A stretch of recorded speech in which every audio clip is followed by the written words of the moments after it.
فقر خودمون رو بفهمیم تو این دور زمانه که بالاخره میبینید که اوضاع دنیا رو دارید میبینید. گفتم تو آخر الزمان اتفاقات زیاد میفته ولی هدف بلا شیعه است، محبین اهل بیت. 300 و خورده میلیون محبین اهل بیت، کسایی که اسمشون شیعه ابا عبدالله، شیعه علی ابن ابی طالب، تو کشورهای دیگه اسلامی هن که هیچ حکومتی اونجا از اینها دفاع نمیکنه، هیچ حکومتی، نه در ظاهر نه در باطن. میریزن تو خونه هاشون، الان که دیگه دارید میبینید چه خبر، میریزن تو خونه هاشون، میکشن، بچه ها رو میزنن، له میکنن، میکشن، افتخار میکنن، تکبیر میگن. اگه فقر خودمون رو درک بکنیم اون وقت بریم در خونه صاحب اصلیمون واقعا صداش بزنیم، میاد دیگه. جایی نیست که کنارمونه، چشمون رو فقط باز میکنه. تو هم نیاد فایده نداره هیچ کی. اگه هر کی بگه من دنیا رو میتونم درست کنم اشتباه میکنه. مصلح اصلی، مصلح کل اونه. فقط این هنر بچه های فاطمه زهراست که میتونن دنیا رو درست بکنن.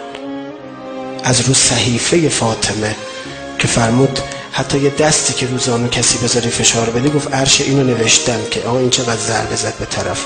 از صحف فاطمه با اون میشه دنیا رو درست کرد. صاحبش هست، فقط ناله واقعی میخواد، یبن الحسن واقعی میخواد، التماس واقعی میخواد. باید درک کنیم مضطریم، اضطرار رو باید درک کنیم که اگه صبح بلند شیم نباشه چه کنیم. باز درس باید بگیم که ما روزه نمیخونیم که فقط گریه کنیم. بابا اسلام رو بفهمیم، روحش رو درک بکنیم. آقایون حسین ابن علی، حر ابن یزید ریاحی بخشید. مثلا توبه حر به درد امام حسین نمیخورد، 30,000 لشکر آورده بود، آقا رو گیر انداخته بود توی جایی که آب نبود. بابا حسین حر رو گفت ببخشید. الان اون وهابیه که سر بچه رو برید بیاد بگه آقا منو ببخشید، حاضرین ببخشیمش؟ آقا راست نمیگن. مگه وحشی قاتل حمزه سید الشهدا راست گفت؟ مگه ابو سفیان راست گفت؟ ابو سفیان گفت اشهد ان لا اله الا الله.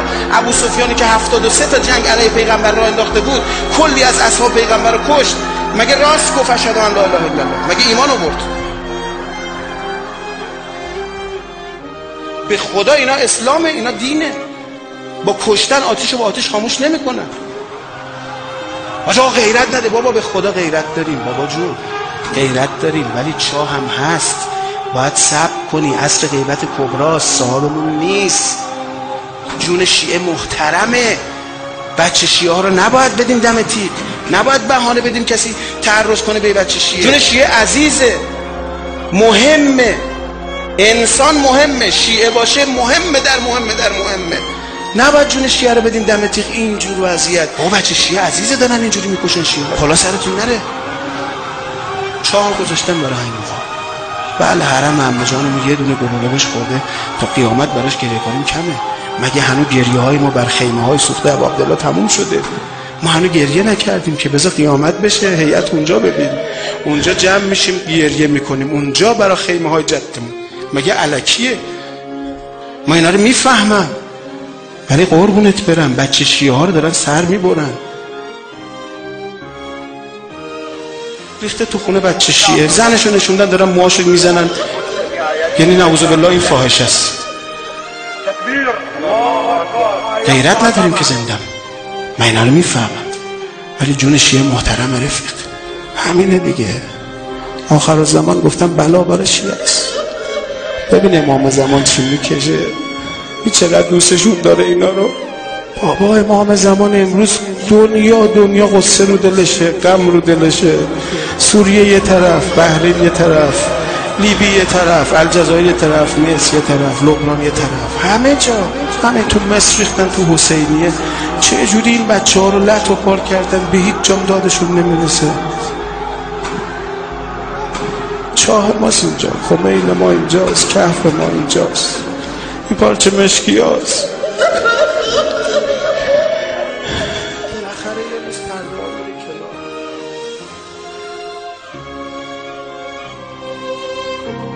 بالاخره یه روز پرده میره کنار. یه روز خوب میاد. بالاخره یه روز پرده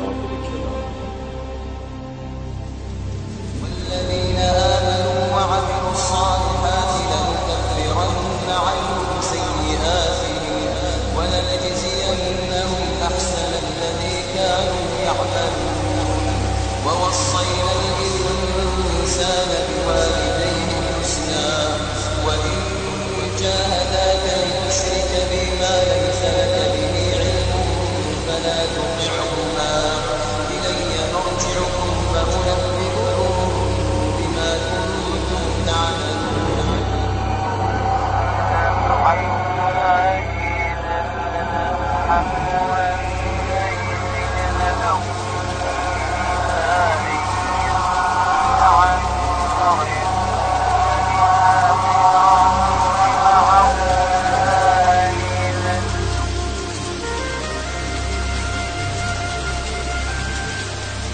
بیدارباش.net